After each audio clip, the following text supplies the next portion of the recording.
Syeda Ralun terdakwa kasus pembunuhan berencana Brigadir Nofriansyah Yosua Huta Barat atau Brigadir C, Putri Chandrawati atau PC dengan tegas membantah bahwa dirinya tidak ikut menembak ajudannya tersebut. Putri mengaku terkejut mendengar adanya tuduhan dari pengacara keluarga Brigadir C, Kamarudin Simanjuntak, bahwa dirinya menjadi penembak ketiga setelah Barada Richard Eliezer dan suaminya Ferdy Sambo.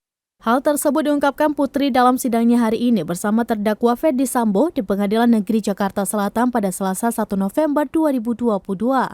Putri pun menekankan bahwa pada saat kejadian penembakan Brigadir C, ia berada di dalam kamar untuk beristirahat. Diketahui sebelumnya adanya dugaan Putri Chandrawati menjadi penembak ketiga Brigadir C ini berawal dari pernyataan Kamarudin Simanjuntak. Kemudian Kamarudin mengatakan pihaknya menemukan informasi dan fakta baru jika Ferdy Sambo dan istrinya Putri Chandrawati juga ikut menembak. Dalam hal ini, Majelis Hakim kembali menegaskan terkait Putri yang disebut ikut menembak. Kamarudin kembali menjawab jika Putri Chandrawati juga ikut menembak Brigadir C dengan senjata yang diduga buatan Jerman.